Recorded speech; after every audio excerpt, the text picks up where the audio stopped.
Welcome into episode 437 of the Skate Podcast. I'm Brian DeFelice, joined by Bridget Prue and Scott McLaughlin. Today we have plenty of questions from you guys that we're going to answer today in an impromptu mailbag. Again, just keep sending questions throughout the summer. I think normally during the regular season, we kind of promote when we're doing mailbags. It's safe to assume if you're sending questions throughout the offseason, we'll probably get to at least a couple every episode. But before we get to those, and our opening shifts, Bridget and Scott, how are your playoff brackets looking with 80% or so of the first round now completed? Mine looks great because I didn't fill it out, so I'm just filling it out as we go. So I'm 100%. Okay, that's called cheating. That is cheating. So my bracket. No, my real answer is mine's horrible because I picked Tampa to win the cup. So I'm dead. I'm out. Okay, so I have the Avs winning the cup. So if they had lost last night, then my bracket would have been completely busted, but they're still in it. They're going to game 7. So that series still hasn't been determined yet. But I mean, the only real difference I've had so far in the results is that I thought a lot of these series were going to go 7 games and they haven't. I think that was just optimistic because I wanted it to go 7 games. I wanted to see the Capitals and Montreal go 7 games. I wanted to see Tampa, Florida go 7 games. I think the only series, or one of the only series I thought wouldn't, was the New Jersey series. And that obviously didn't. So, most of the teams I've picked have gotten through, but the big one that we're waiting on still is Avs-Dallas. And that was obviously going to be a tough series to predict because for an opening round matchup, those are 2 really good teams. Yeah, I mean, of the series that have concluded so far, I'm 5 for 6. And my 2 cup picks for now are still in. I'm with you, Bridget. I had Colorado going to the end. I saw Dallas, Colorado as a pick 'em.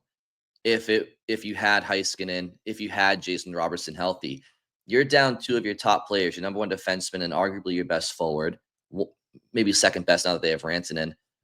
And you're playing Colorado that's been as healthy as they've been in 4 years, 3 or 4 years. I just thought that their depth would ultimately come through. And to Dallas' credit, they've been opportunistic and they've been very good. And that's going 7.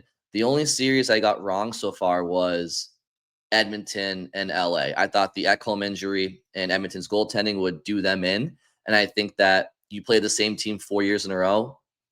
Eventually you would think that LA would find their way to break through. They go up 2-0 in the series. They're a Byfield clear away from going up 3-1, and he doesn't clear the puck out of the zone. Evan Bouchard keeps it in. Next thing you know, Bouchard ties it. Oilers win it later on, and then they go on to win 4 straight eventually. So, but the East I picked accurately, not necessarily to the game.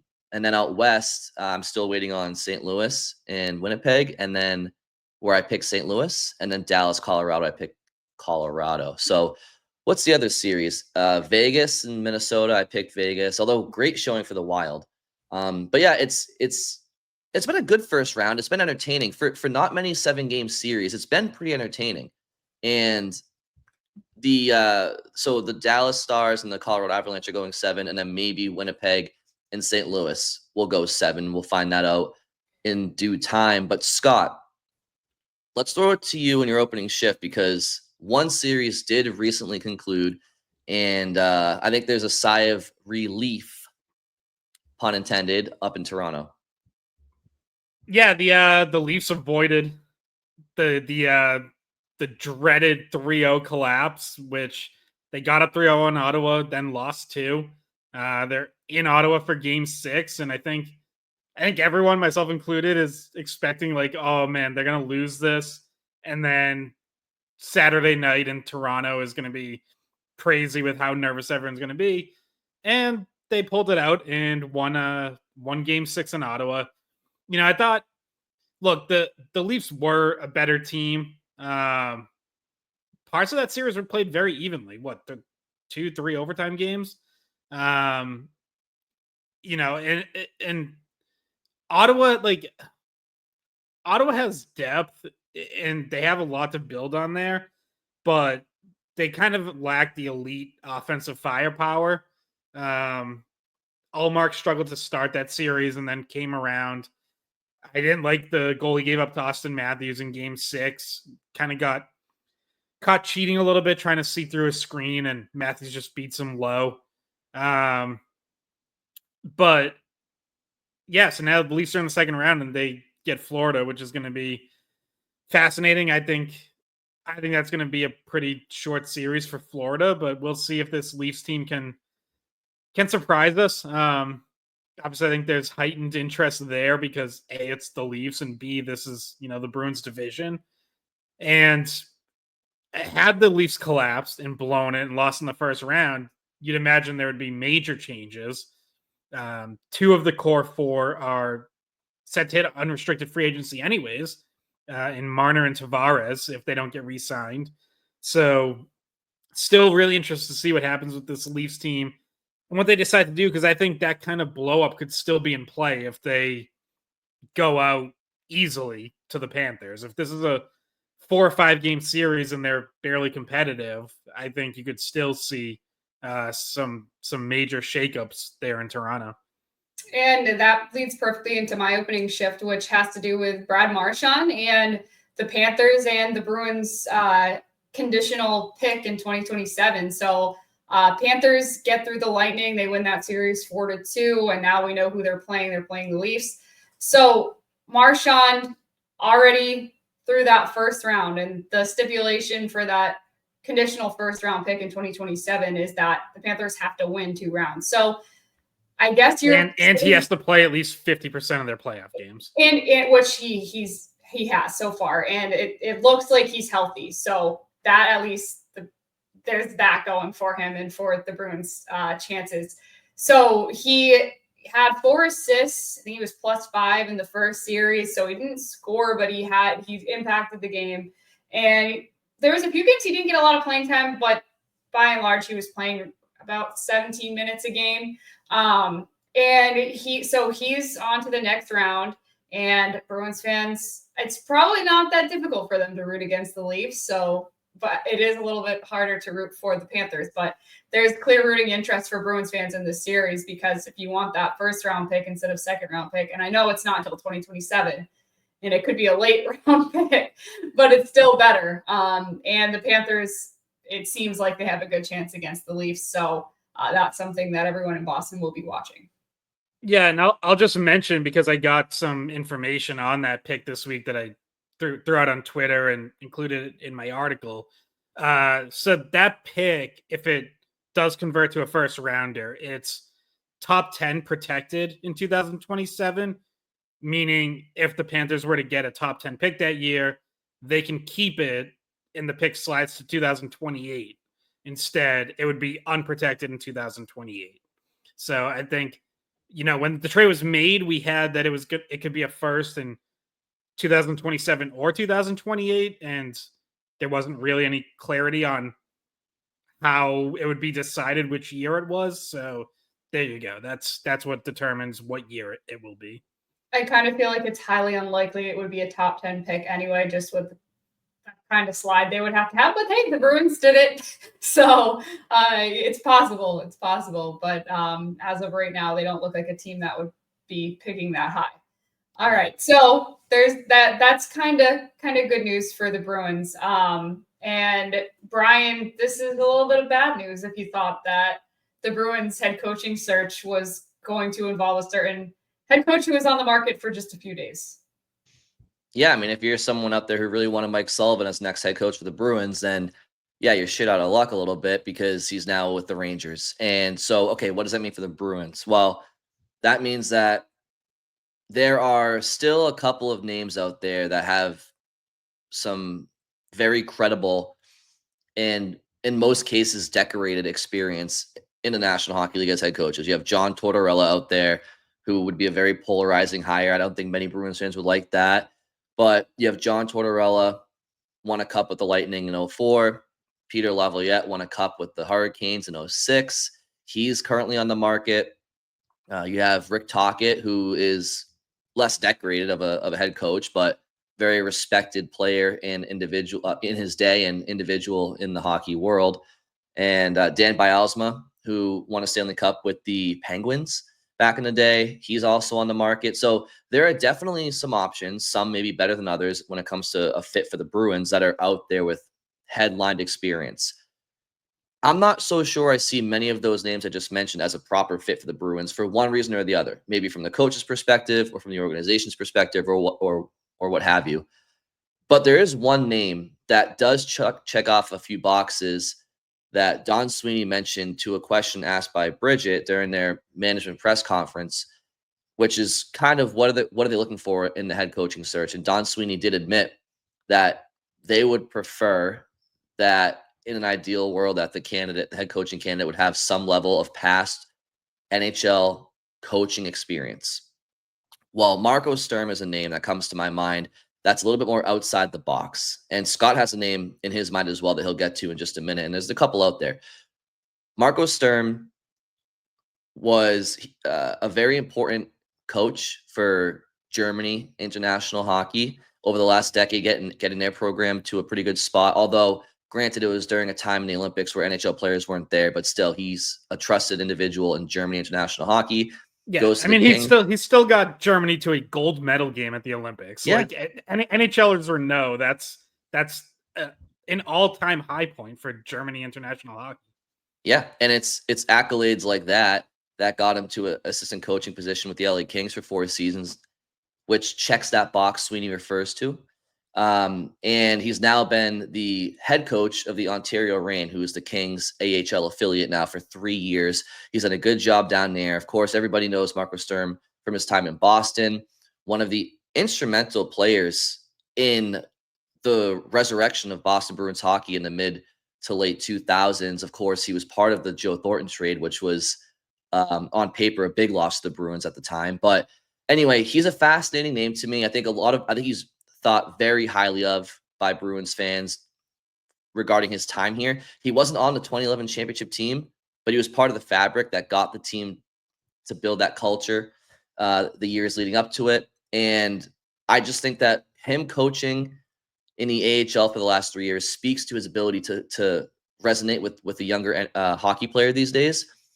At the same time, he comes from that old school era of hockey, playing in the NHL throughout the 90s and 2000s. So he's an interesting name, and he's an outside the box candidate, and he's one I'm keeping an eye on.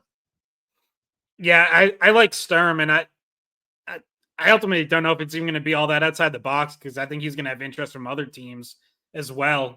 He's kind of at that point now where people are taking notice of what he's doing. So maybe even the Kings, Scott, after this collapse in the first round, maybe. Yeah, I mean, yeah, that's a tough one, because it's literally just the Oilers are this big beast that they can't get past. I don't know if a coaching change changes that, but you're right. Like, I'm sure that's an organization that feels like they have to try to change something, because Connor McDavid and Leon Draisaitl aren't going anywhere.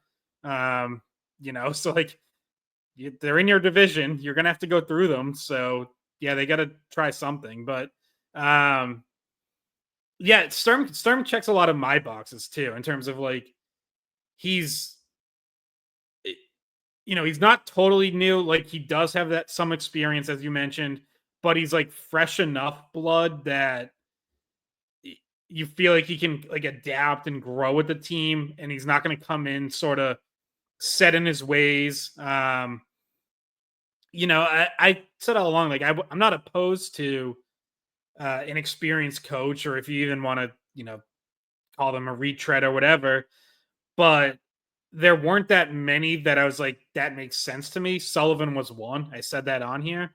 I think he would have been a good fit, but yeah, some of the others you mentioned, like, I'm just not as sure. I'm with you. Like, I'm not as certain that they make a lot of sense. Jay Woodcroft is one I'd be interested in. He doesn't have the long resume of a Sullivan or Laviolette or Tortorella, but obviously has been a head coach in the NHL with Edmonton for about a year and a half. He took over as interim coach, then had a good season, a full year in 22-23, and then got fired when they got off to a slow start the next season, like 12 games in. So but by all accounts, like, he's really pretty devoted to learning as much as he can about coaching. I guess he's like spent time over in Europe talking to different coaches and kind of observing how they do things. And it's just a figure that I think everyone thinks is going to get a chance again sooner rather than later. A lot of coaches that second time around are better prepared to be an NHL head coach. So he's someone I'd be interested in as well. But Bridget, I'll let you go, but I do have a question for you guys about Sullivan after. Yeah, so I think Sturm is an interesting one because that's one that we hadn't really talked about before, right? Like we've kind of shifted gears. We were talking a little bit more about for the record, I did have him on my very first list right after the Bruins season ended. All right, there you go. I don't know if we talked about it much, but it was on. No, we didn't. I don't think we talked about it. I don't know if we discussed it. We may have briefly, but yeah. So. But yeah, now is a good time to bring it up, especially because you see a guy like Sullivan come on the board and then right off the board. And we talked about Laviolette before. We now no longer really have to talk about the college guys because those guys are pretty much ruled out. So and Sturm, because of he's well, so, some college guys. I mean, like yes, I wouldn't say like Jay Pandolfo's ruled out. No, I'm talking about college only guys. Guys who have only coached in college and have never been an NHL or AHL coach. So yeah, Sturm's someone to look at. My friend Paige, who used to be my broadcast partner for Hockey East, is now broadcasting out there for them. So I'll have to give her a call and see what she thinks, because I'm sure she's talked to him quite a bit this year, and just to see what the feeling is out there, because obviously they're pretty far away out in California. And I'll have to touch base with her and see what she thinks of him, and if she's heard anything about, if they want to bring him up the pipeline in LA now at some point. So yes, and it is worth noting for anyone who's confused, the Ontario Reign play in Ontario, California. It's not Ontario, Canada. Yeah, when she first told me that, I was like, "Oh, you're moving to Canada?" She's like, "No." It's like, okay, yeah, oh, it's California. All right. Yeah, that may have been the previously relationship between an NHL team and an AHL affiliate that made zero sense when it comes to proximity between the two cities, when it was the Manchester Monarchs as the AHL affiliate to the LA Kings. Not necessarily a quick flight if you got to get there, but quick call up, just 6-hour flight across the country. Yeah. You better hope they're calling you up on a East Coast trip. Mm-hmm. On Mike Sullivan. So the Rangers, and this was kind of like getting reported as soon as he became available, Chris Drury and the Rangers clearly made him their number one priority. I heard Elliot Friedman on his 32 Thoughts podcast even framed it as Chris Drury was going to consider it a failure if he didn't get Sullivan. So they went above and beyond, didn't even interview anyone else. We don't know the terms of the contract yet, but it sounds like he's going to be one of, if not the highest paid coach in NHL history. Bruins clearly weren't willing to go there, didn't view Sullivan the same way based on things that I heard. But do you think they should have? Do you think they should have done what the Rangers did or tried to get into a bidding war for him? I think of the names I mentioned, of the headline experienced guys available, Tortorella, Laviolette, Bialsma, Tocchet, Sullivan, he was the top of my list among those candidates, but not to the extent where I'm going to have a massive bidding war, because, I think that Mike Sullivan is not, he's not the reason that the Penguins have not been a playoff team the last 3 years. They have some roster issues, right? But he hasn't been the reason that they've gotten to the playoffs. Coaching hasn't gotten them to the playoffs. And I look at Pittsburgh's roster the last 3 years. I look at Boston's roster right now. And again, there's 4 months or whatever it is, 5 months before we know Boston's final roster. Certainly we'll know more about Boston's roster come July 1, July 2. So, Boston is an unfinished product right now. Maybe come September, they would be a really good improved roster with Mike Sullivan coaching. But as of right now, if you're him, you're looking at the Bruins roster and you're saying, well, how's this much better than what I've just been dealing with in Pittsburgh? a lot's hinging on this offseason. Maybe I'm a part of it, maybe I'm not.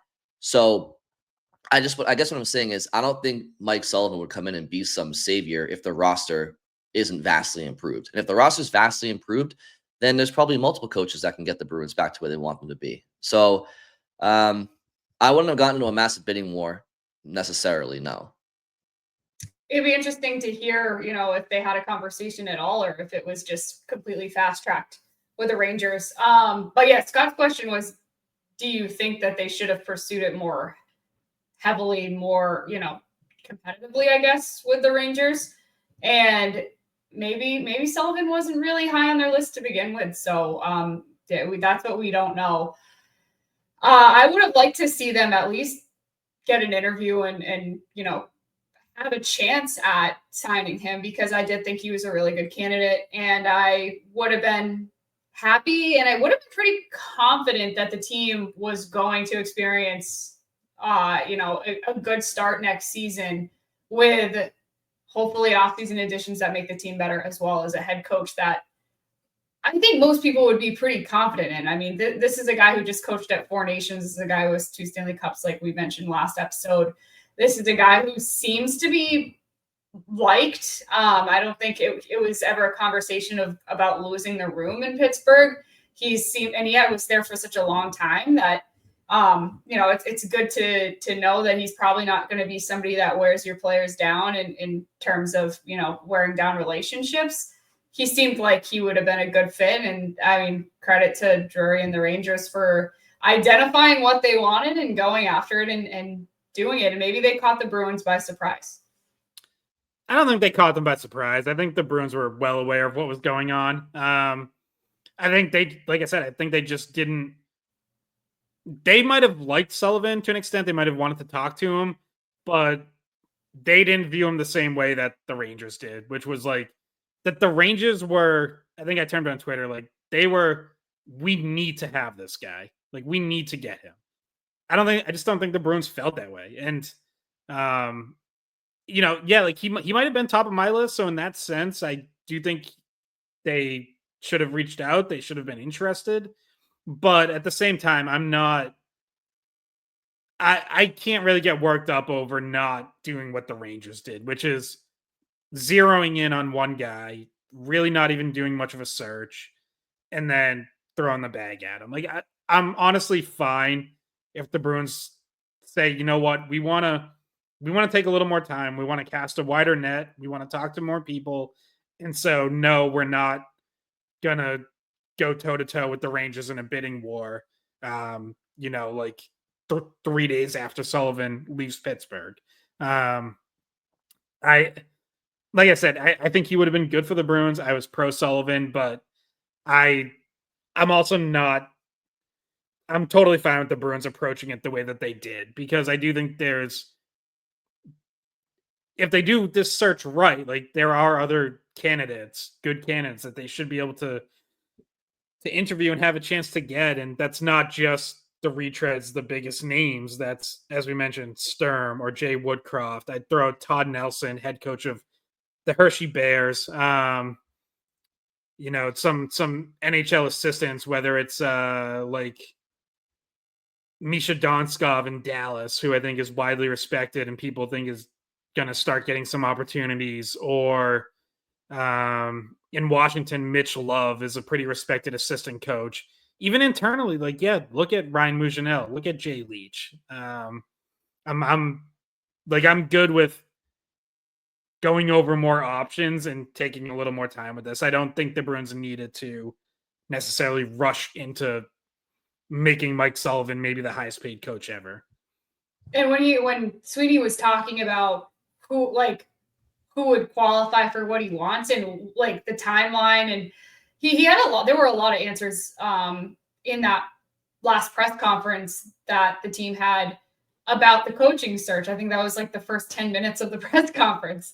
And one of the things that stood out to me about what he was looking for, who he was looking for, was basically they're just in the process of identifying and not interviewing at this time, at least as of the time of the press conference. And One of the reasons was because he said there's still guys coaching in the playoffs that he wants to bring in and take a look at. And now, whether or not that is head coaches that were in the playoffs and might get let go after, you say, a first-round exit, or assistants that could be on teams that are maybe going to make a deeper run. So that would lend to some of the names that Scott just brought up, because those are assistants on teams that are in the playoffs right now. Yeah, and I mean, throw Mark Savard in there too in Toronto. Although I would say maybe not a banner series for the Toronto power play until they finally broke through in Game 6. But they were not reflecting very well on Savard's coaching the first 5 games of that series. So yeah, those are different things to keep an eye on, because it seems like they're interested in checking out a wide range of candidates, and still haven't really fully gotten into the thick of the coaching search, if they've interviewed anyone at all at this point, besides obviously talking to Sacco. All right, so before we get into the mailbag questions, do you guys have any closing thoughts on any of the opening shifts outside of the coaching, which seems like we've kind of gone over now at this point? I don't think so. No. All right. Well, let's start off hot. Okay. I want to go to an email that Roger sent in to us. Roger, thank you for submitting your question. He says this: I'm not sure why so many people are bashing the Bruins management for the team's horrible performance this year. Weren't the 3 of you part of the group of pundits in the Boston media who picked the Bruins to contend for the cup before the season started? I remember a lot of people picking the Bruins to have a great year this year because they added Lindholm and Zadorov, and would have Patra and Laurie this year as more experienced players. Why is it Don Sweeney's fault that Jim Montgomery coached like he didn't want the job anymore? And also Sweeney's fault that every starter except for Pastrnak and Geeky regressed in all 3 phases of the game. So, Roger, I'll say this to your first part. Yeah, 100%. You're absolutely right. The 3 of us did sit here in September with our preseason predictions, and we did pick the Bruins to go on a very deep playoff run. What I would say, though, is that I don't recall many times. Well, I'll speak for myself. My issue with management in the recent press conference wasn't even so much their offseason moves last year. It was, or even answering questions. I didn't love the tone of the press conference, and there was a little bit of a lack of accountability, a genuine lack of accountability. It was a lot of, well, look at what we've done here, look what we've done there, and that's all well and good. I didn't sit here at all throughout this season, at least much, and really blame Sweeney or Neely for anything regarding this roster. I called the players out from day one. I was calling out Monty as well. I very much was blaming the players. And the only criticism I had of Sweeney and Neely throughout the season was if they didn't do what was right at the deadline and sell. And because I kind of saw that this season was going to be not what we thought it was going to be. And I did blame a lot of the players and the coaches. My issue with management has more so to do with their smugness at the podium, which if you want to say it's from bitchy questions from the media, go for it. Like, sure, it takes 2 to tango. But I'm just saying my criticism in recent episodes was more so their attitudes, less saying that, oh, they shouldn't have signed Zadorov and Lindholm. I'd be a hypocrite to say that I wasn't happy when they made those moves. I thought that they overachieved the year before, making it to the second round.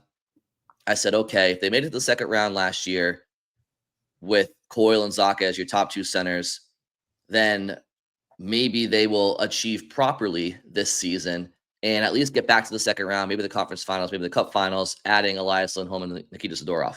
I was wrong about that. Management was wrong about that, but I'm not, and I don't think I have bitched about them for making those signings. But Bridget and Scott, I will allow you guys the opportunity to refute or concede to what Roger was saying.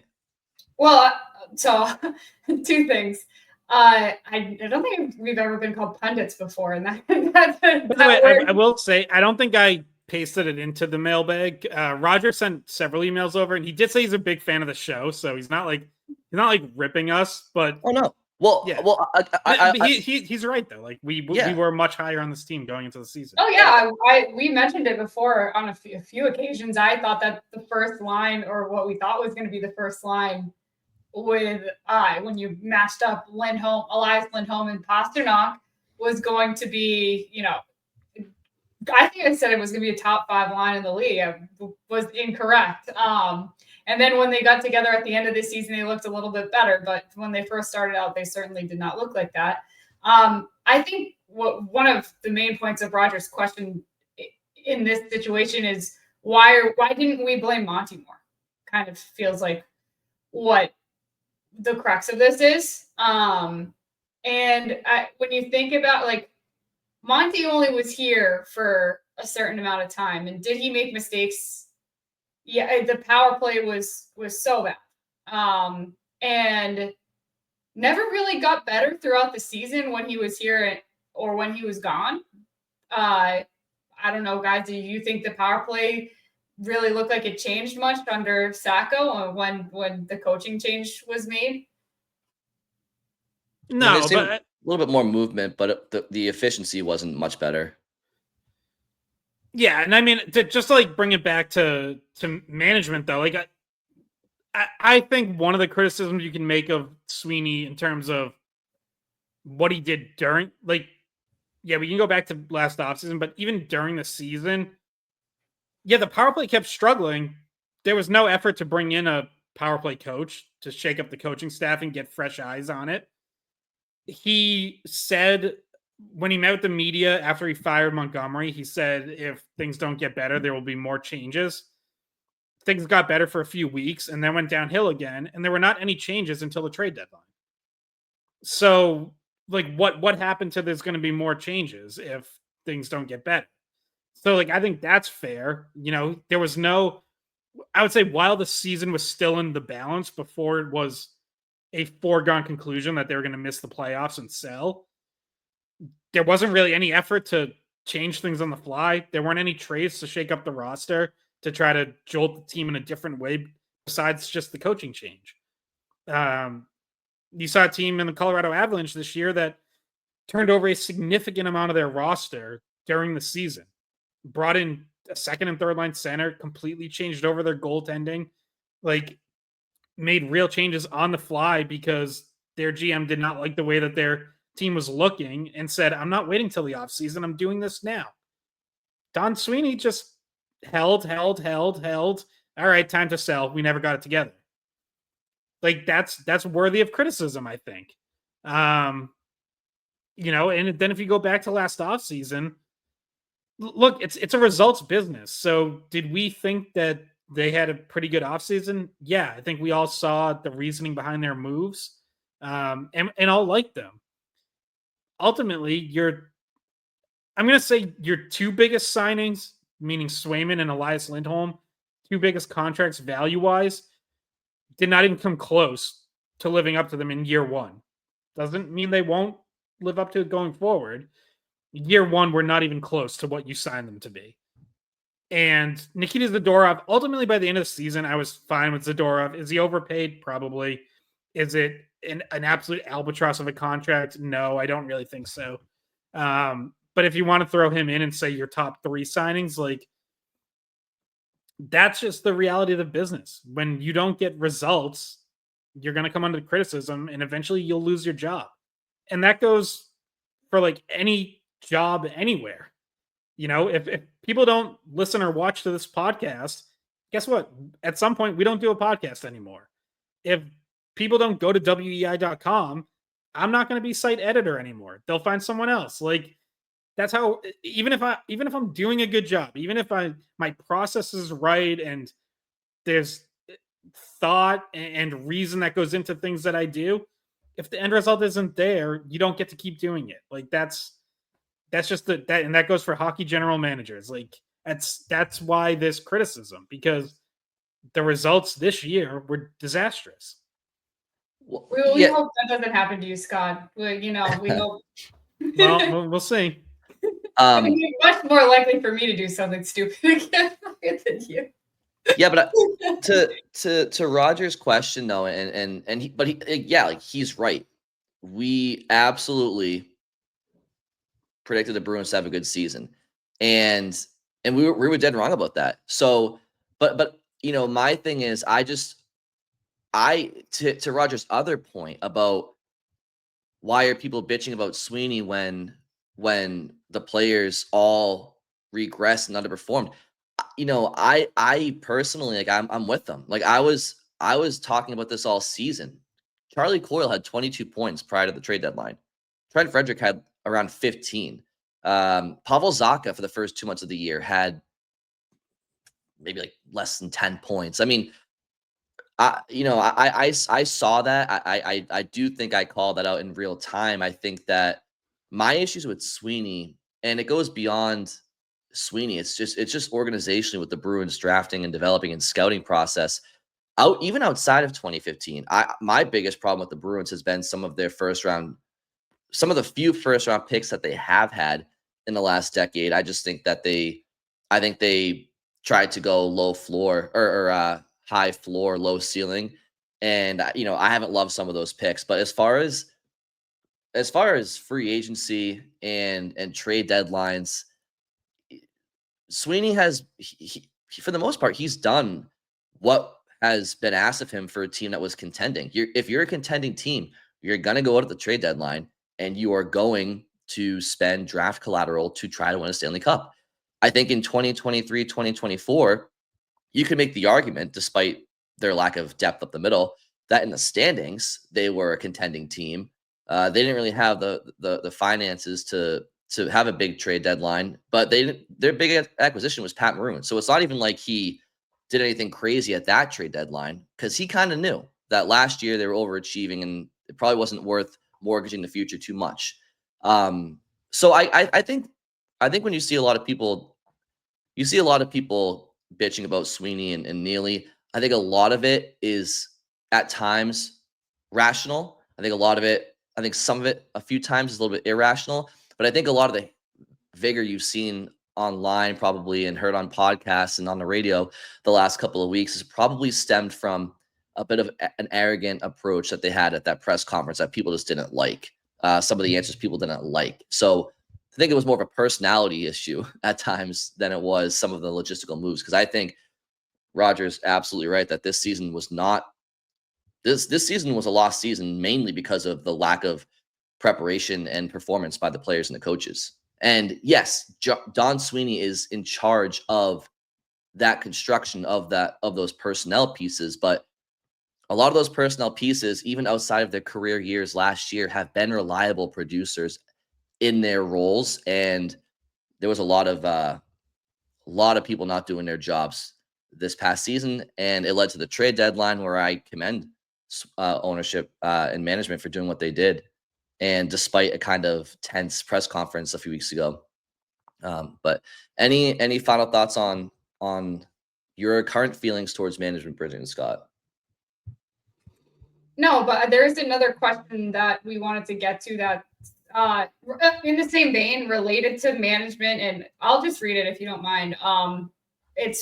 We got this email from Matt.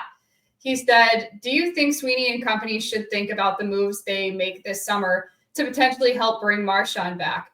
Do you think he might not return if he isn't a fan of the coaching hire or other players that they sign? I know he loves Boston, but it could be a factor." And so just to answer that first, this is something that people have come up to me and just wanted to have a conversation with me about. We haven't talked about it much on the podcast, the idea of Marchand coming back to Boston. I have my own feelings about how likely that would be, just based off of the press conference, mostly based off just reading into some of the things that Marchand said in his first press conference after being traded. But what do you guys think? Do you think it's on the table that they're making some of their decisions around trying to get Marchand back? No, I think it's a complete non-factor because I don't think Marchand's coming back. I don't know what would have changed between March 7th and July 1st. Like, they were apart by over $1 million per year on a contract.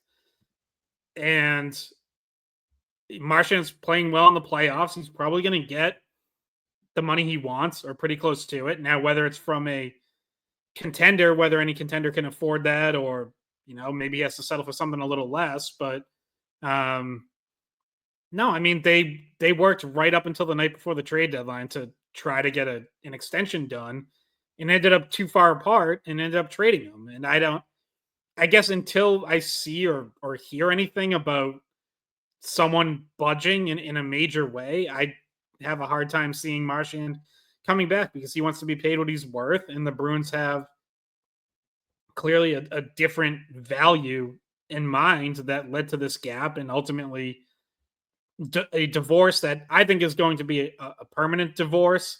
In terms of his playing career, obviously he'll come back after he retires, and his number's going to be retired at some point, and all of that. Like, Marchand's going to be around Boston, and we'll get standing ovations anytime he's shown at the Garden.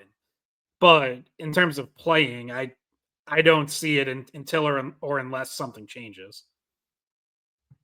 Yeah, I think there's some things that can't be undone from a relationship standpoint. I think Marchand has a lot of pride as a player and a professional, and I know he has a massive love and appreciation for the Boston Bruins. But the only way I see Marchand coming back would be if he was willing to maybe take a discount, because I don't think the Bruins will offer him the most that somebody else will.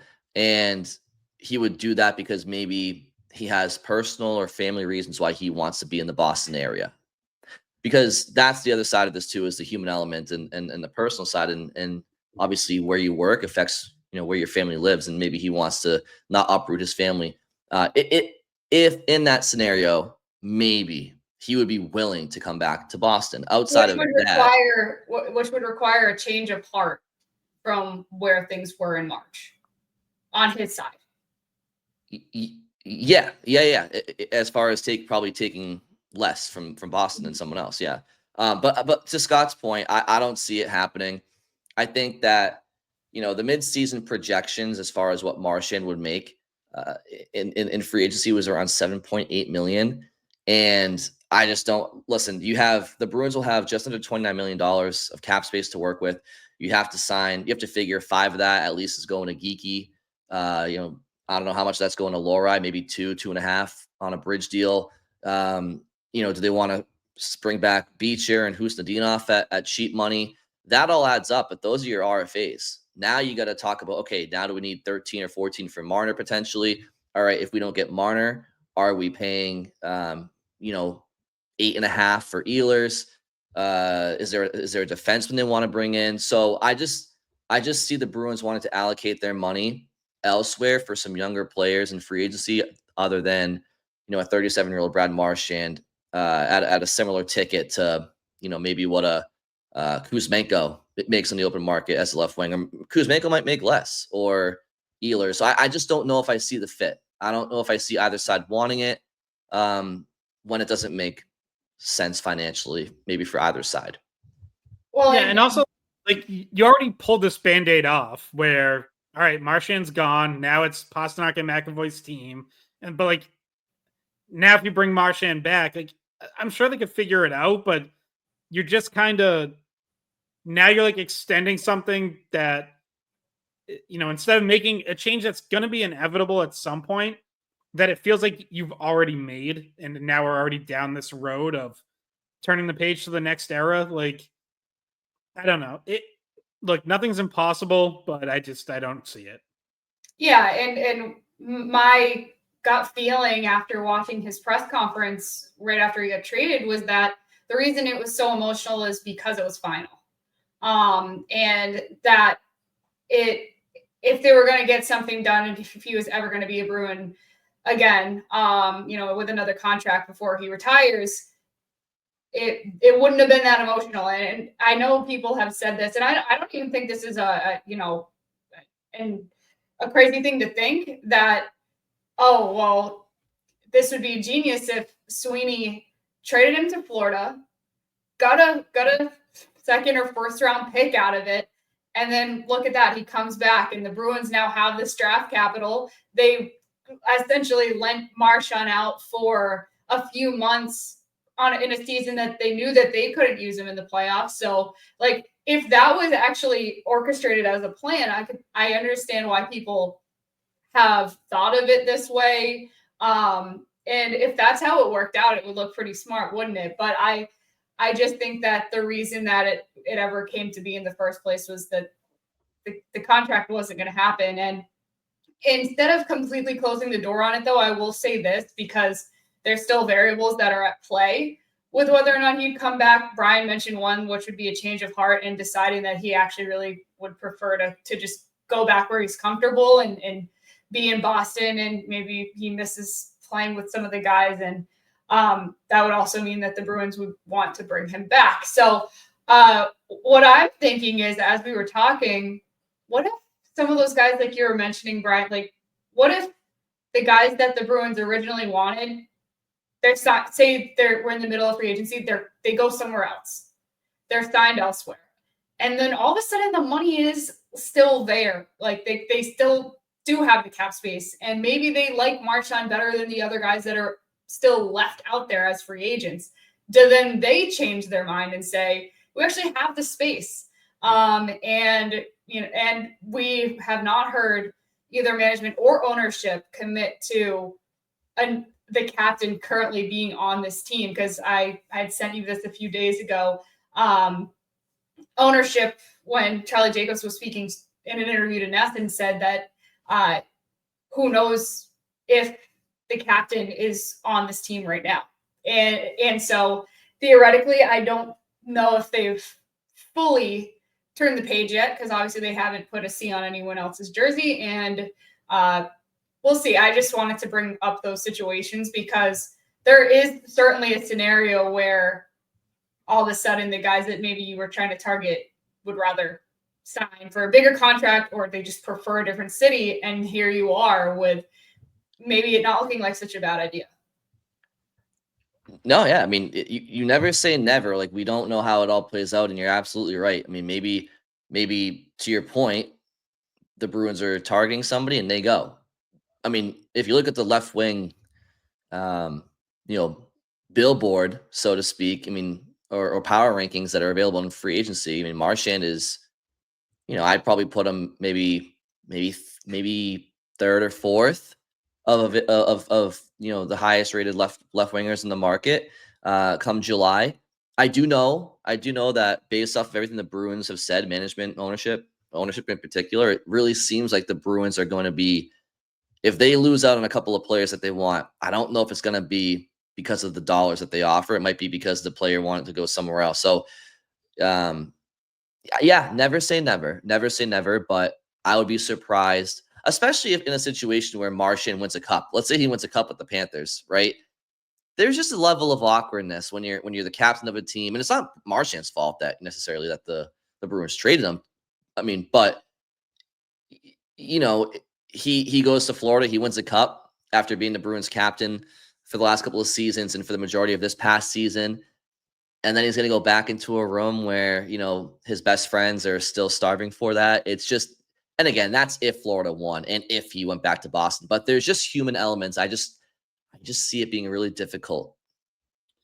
Yeah. And the scenario where like he's the Bruins' third or fourth choice, I think in that scenario, like the Bruins would also have to be Marchand's third or fourth choice, where like maybe he had a couple teams in mind he was hoping we're going to be after him, and their interest isn't as, they're not as interested as he was hoping, or they're not offering as much. And they both kind of go back to each other, maybe a little sheepish, because otherwise, like if Marchand has the offers that he wants on the table, I don't think he's going to wait around and be like, hey, yeah, Don, like I'll wait for you to, see if you can land these 3 or 4 other guys you'd rather have than me. Like, no, like he's got pride, he's going to be like, you want Nick Ehlers over me? And like, I like, we could talk about why Ehlers might make more sense.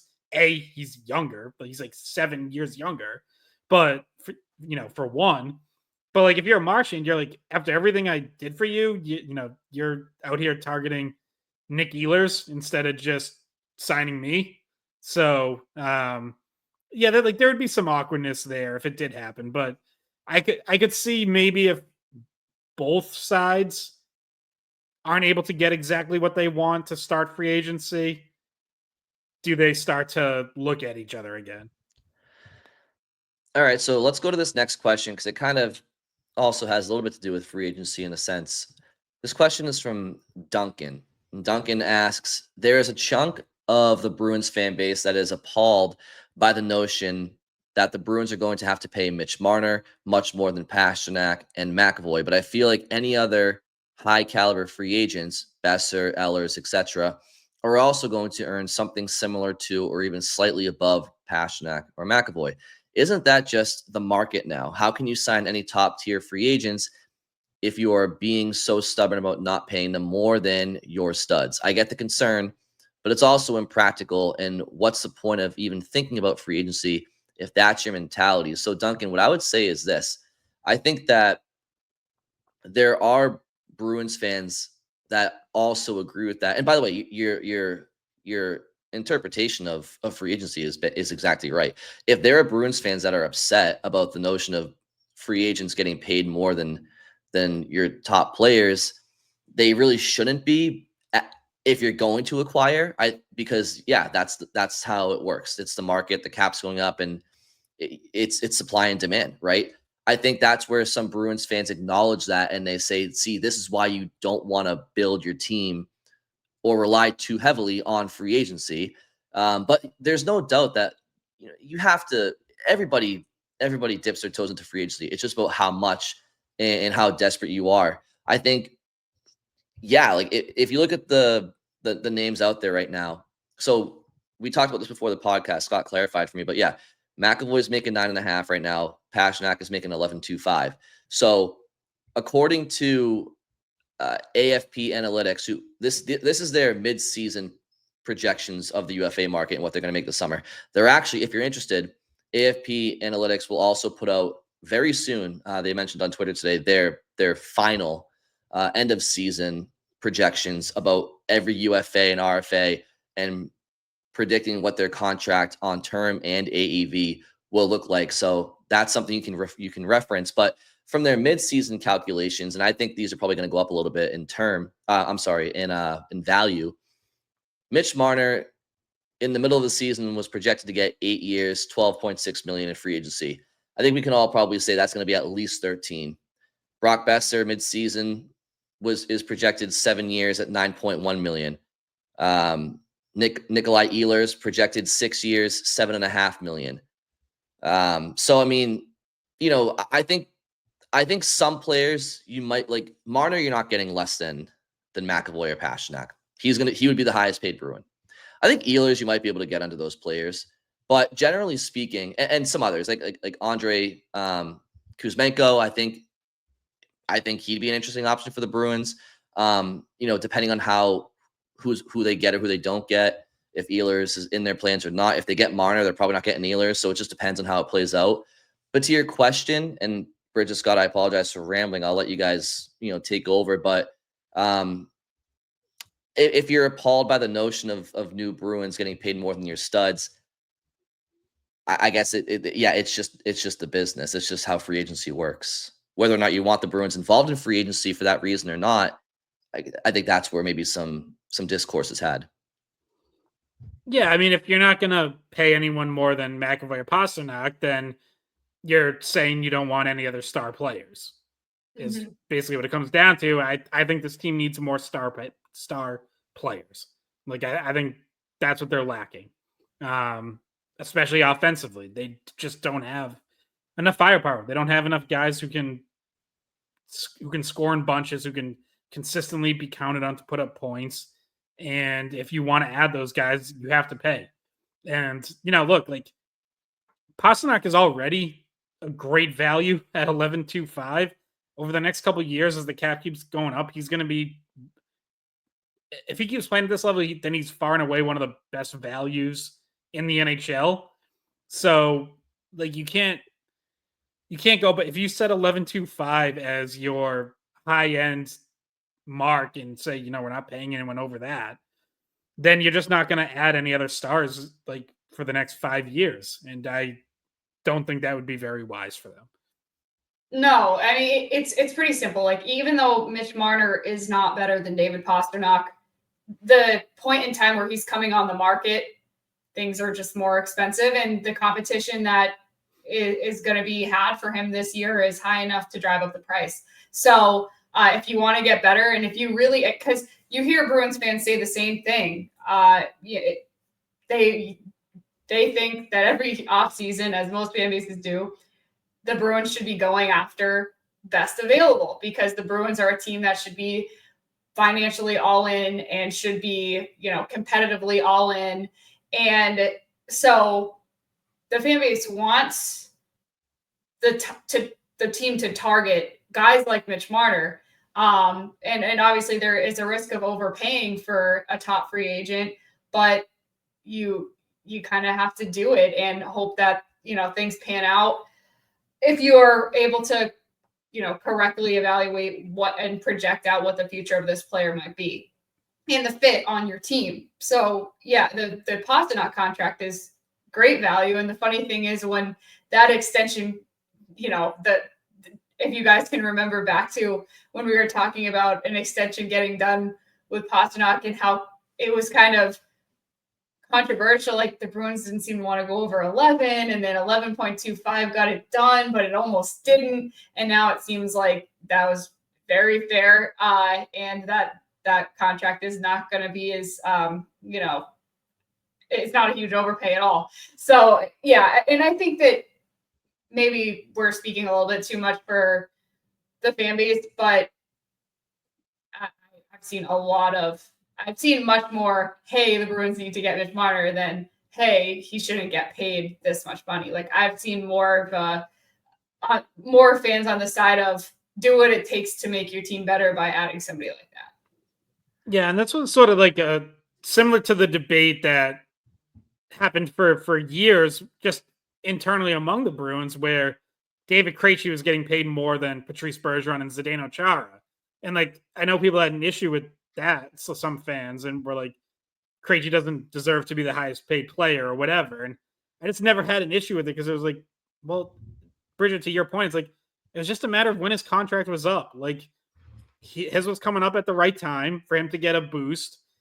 Bergeron and Chara weren't up at that time, so their contracts were locked in. And like, if you wanted to keep Krejci, you had to go over it. Like, it's just that simple. And like, I never had an issue with it then. I don't now. It's just like, it's just the financial market of the NHL. It's all about when your contract's up. Yeah. And I think where the problem lies with that is, like, this free agency class, Mitch Marner, to your point, Scott, you're paying for a star with him. He's a legit star. He's one of the premier right wingers in hockey alongside David Pastrnak. But the problem is, when you have a free agency class like last summer, where there aren't any stars available, you have a bunch of good players that time the market properly with their contracts expiring. Like, when you have to pay top dollar for Elias Lindholm and Nikita Zadorov because you feel like they address needs, and let's be honest, there's nobody better in the UFA class than them, and you're paying for those guys, well, that's where you start to get some resentment from fans regarding free agency, because you're like, okay, I get free agency, you got to pay top dollar, but maybe we don't think that this was the class to do it. But again, it's a very layered conversation, and there's multiple sides to every argument. Guys, to add this to it, just real quick, Brian, you mentioned how Mitch Marner is a true star coming available on the free agency market this year, whereas last year there wasn't. Like, it is rare. Like, this is a rare situation, a rare occurrence that a guy doesn't get extended by his organization when he's a star. Like, normally these teams try to hold on to these guys as much as they can, and it just seems like that's not going to happen with Marner and with Toronto. So that's also what drives the price up, because it's like, okay, we don't even know if there's going to be a guy that comes next year on the market that's going to be as high of an impact player, because who knows? Maybe Jack Eichel signs an extension and he doesn't ever come available. And there's that uncertainty as well with teams that are going to re-sign guys. And like Draisaitl, remember we were having the Draisaitl conversation with the Oilers, and what if he comes like that? Would have been a crazy, insanely high contested bidding war over somebody like that. So when stars come available, the bidding war drives up the price. You just have to be willing to pay it or not, or move on. Yeah, or in the rare case that they do become available, whether it's by trade or free agency, they don't want to sign with you. Like that, I know Boston is much more attractive than Carolina, but Carolina the last 2 years made 2 big trades for star wingers, Jake Gensel and Mikko Rantanen, and neither one wanted to sign there. Now it seems we don't have to get it seems like maybe Gensel would have been open to, and they might not have offered enough, but whatever. They took swings and it didn't pay off for them. So very last point I'll make on Marner. Really fascinating to watch. Another reason to watch this Toronto-Florida series, because I think, not even saying it's right or wrong, but how he plays in this series, I think is going to inform a lot of the discussion, especially as it relates to the Bruins, as to whether or not he's worth spending $13 or $14 million on. Yeah. And again, of course, this is why drafting and developing, regardless of where you're drafting, it's obviously easier to hit on draft picks the higher you're drafting in the first round, but there are plenty of examples around the league where, and the Bruins are one of them over the last 20 years, but I mean, Tampa Bay and there's a lot of examples of teams that have ended up finding star players and franchise guys even outside the first round. So if you're able to draft and develop and have more hits than misses and maybe get lucky a few times, you're not going to be relying so much on free agency, right? So it all ties together. The dependency on free agency for an organization is kind of a separate ailment. Of course, free agency is used to, supply and supplement here and there. But okay, guys, let's get to a couple of quick ones before we get out of here. I'm going to lump 2 together real quick, and then we'll end with a fun trade proposal, because we all love trade proposals. So I'm going to lump in these 2 questions real quick. The first one comes from Remy. And Remy says, you guys mentioned Marat Husnudinov spending the summer in Moscow. And my question is this: what are your thoughts on those players that are trying to earn a full-time spot on the team, Lysell, Husnudinov, etc., not going that extra mile and perhaps sacrificing most of their summer to stay and train in Boston at Warrior, where they may be exposed to more time with veteran players, coaches, staff, etc.?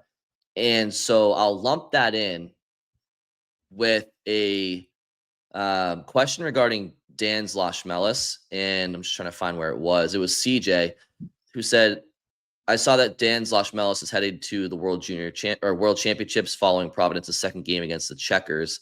Are you surprised that the Bruins agreed to this, considering how much they wanted him to develop in Providence and make a deep run with the Providence Bruins? So first part on players that are trying to make the team full-time, not sticking around in Boston all summer for any benefits that may bring, and then on Locmelis.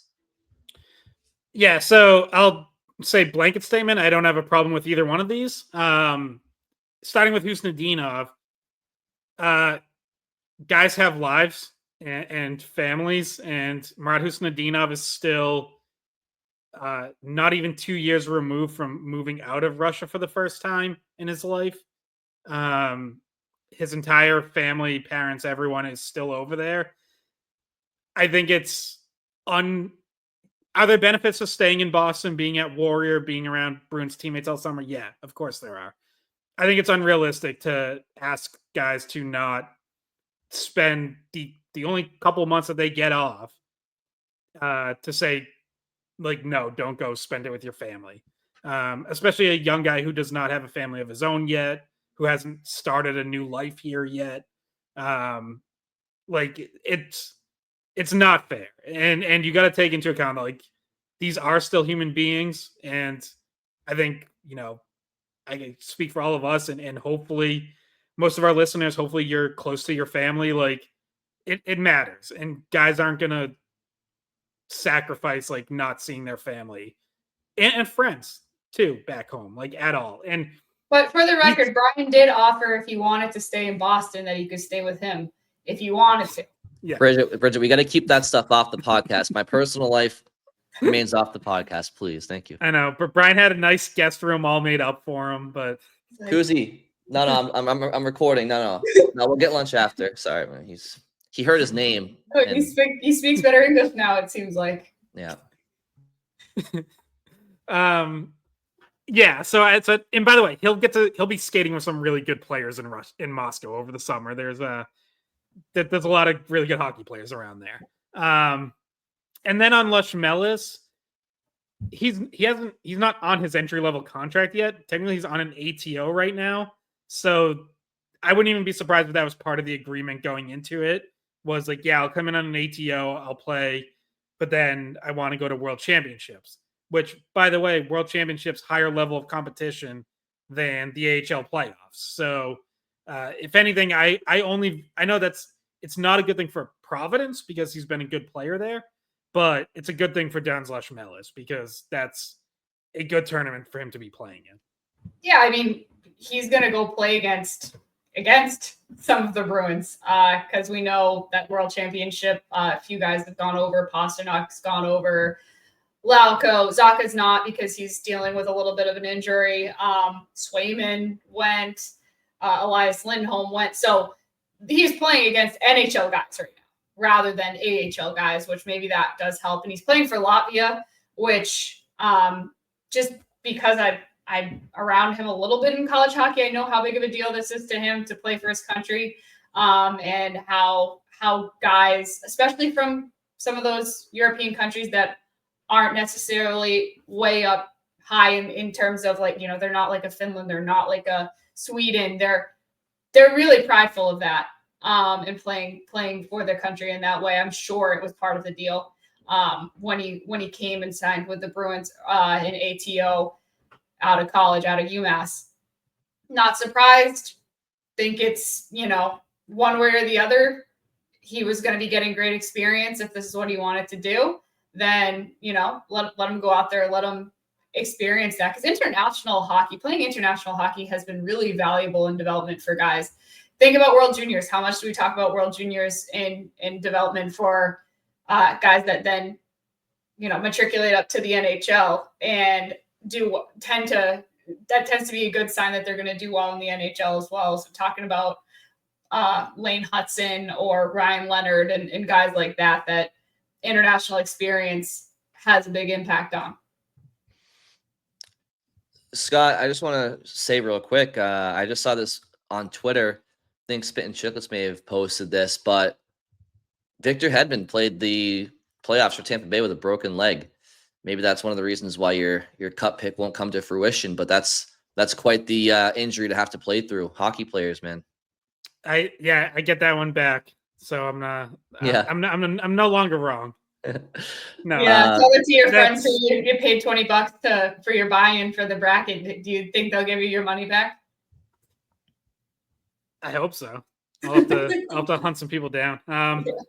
Yeah, I mean, I'm assuming that was like a non-weight bearing fracture. Obviously, if it's a weight bearing bone, you can't really play through that at all. Yeah, exactly. But still, obviously it's got to affect them. So, all right, you two, let's get to one last question, okay? And as I said a few minutes ago, it's a trade proposal. By the way, one other lightning piece of news I just saw on Twitter: their GM, same press conference, Julien Brisebois, said he thinks they are not going to be able to sign Hobey Baker winner Isaac Howard at all. So Isaac Howard had already announced he was going back to Michigan State for his senior year. Brisebois basically just dropped that and said he doesn't think they're going to sign him at all. So Isaac Howard will be getting traded. He is a pretty highly ranked prospect. Kind of seems like a Rutger McGroarty situation last year, where Winnipeg wasn't going to sign him. They ended up trading him to Pittsburgh. Yeah, and you got to trade him before his rights expire. Yeah, because a lot of times guys stay and then when in COVID, stay 5-6 years and their rights would expire on you, and so you gotta move the contract before the kid becomes just a regular free agent. And when would that be? Do we know when his rights expire? I think not till after next year. Yeah, because normally it's like if you take a 5th-year option, that's kind of when you're normally getting into that territory. But okay, like that's what happened with the Bruins getting John Farinacci. Mm. Wow. All right. Interesting times in Tampa Bay. We'll see what happens with Jon Cooper as well. I mean, they're a team that they obviously fell short, but they went all in. At the deadline, they are the only team in the NHL, Tampa Bay, that has not had a top 10 draft pick over the last 10 years. I mean, by the way, once June happens. Breezewat did also say Jon Cooper will be back. So he did say that. Unless Jon Cooper changes his mind, that's their expectation. Okay, well, there's some good news too. Wow, last couple episodes we've had some news breaking while we're on. That's good shit. All right, guys, last question. The Skate Podcast, the official podcast of the Tampa Bay Lightning. Yeah.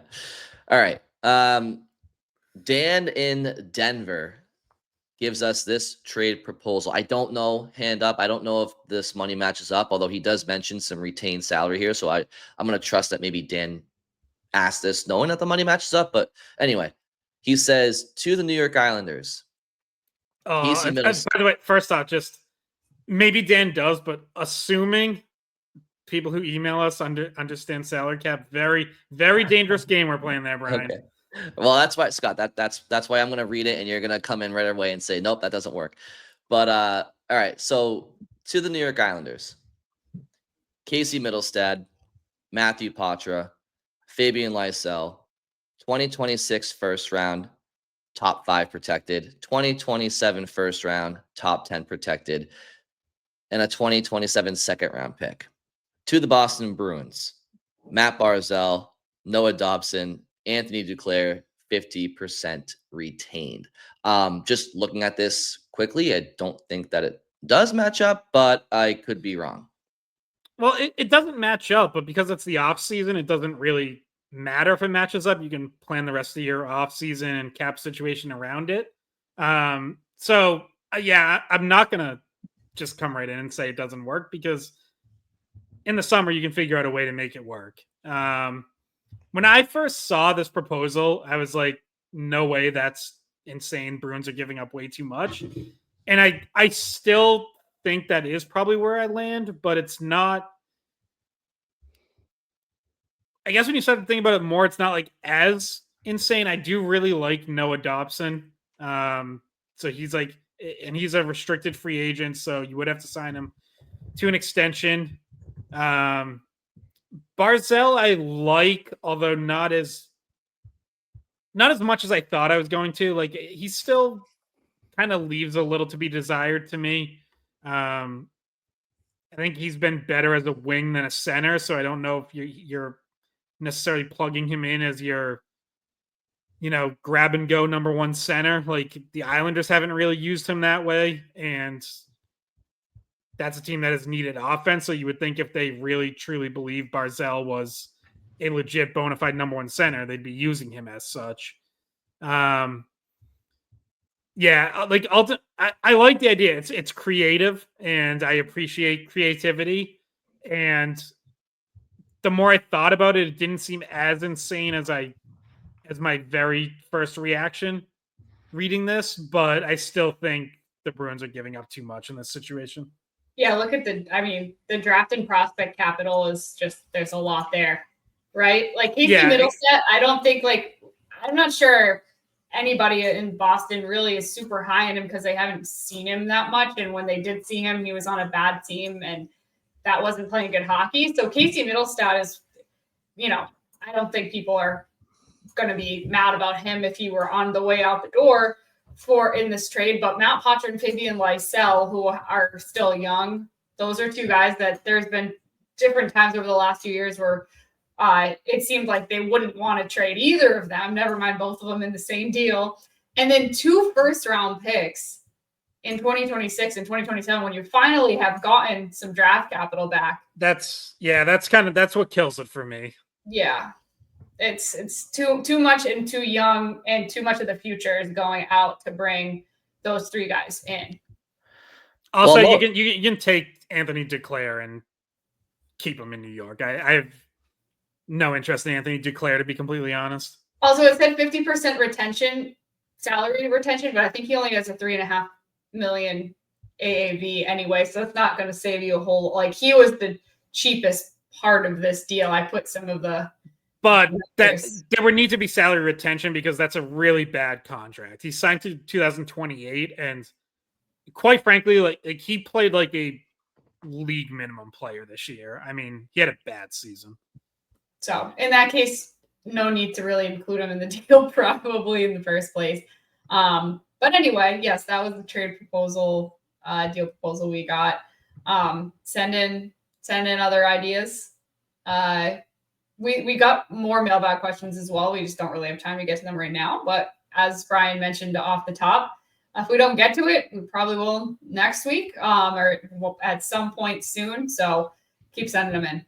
Let me put the email and everything up. So in case people don't know how to get involved with us, obviously you can send it to any of our Twitters, comment on our YouTube, or send an email to skatepod@weei.com.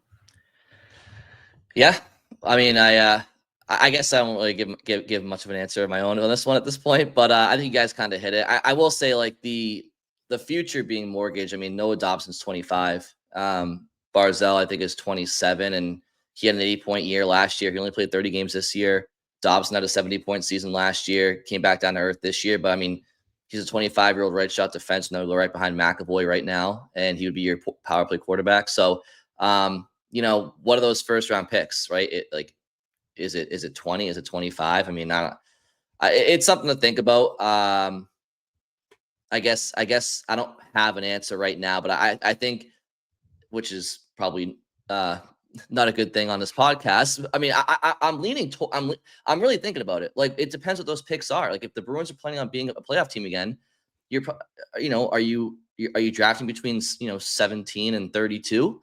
And is getting Noah Dobson at 25 not good for your future? I mean, he's still got a decade plus left in the league. So, and Barzal's young.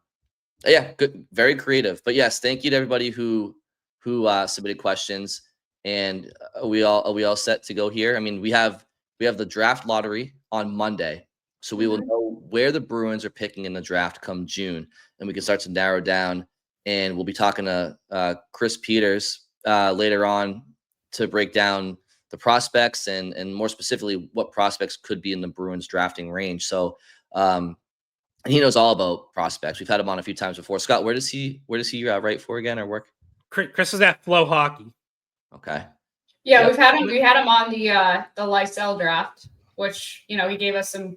He kind of pointed us towards Lysell because we talked to him before he was drafted already, and that was a player that we had brought up, and he had given us some insight on him before the Bruins even got to him. And it'll be good timing because, like you said, Monday will be the draft lottery, and there's going to be immediate availability for the Bruins. So I assume Scott and I will both be down there, maybe get another chance to ask some questions. I assume Sweeney will be available. I'm not sure if the others will. It's gonna be Sweeney. So yeah, maybe some more questions, more news to come out from that Monday, and some more specifics on where they're going to be drafted, because we did our fun little draft lottery, but we don't know our fun, I should say, mock draft. But we don't know if they are actually going to be picking at 5, or maybe there's some good news and they're drafting in the first 2. So that'll be exciting, and the timing for having Chris on will be good because we'll know at that point where they're drafting, and we can be more specific with him and what he thinks will happen at, say, whether it's 1, 2, 5, 7, what it may be. All right. I assume you two are good to go. So thank you all very much for listening. Have a great weekend, and we'll talk to you next week. Hey guys, thanks for watching the Skate Podcast. If you want to see more of our videos, visit our playlist. Not in front of a screen? You can listen to us on Spotify, Apple Podcasts, or wherever you get your podcasts. Don't forget to follow us on social media. And if you enjoyed this video, please don't forget to give us a thumbs up, subscribe to our channel, and leave a comment.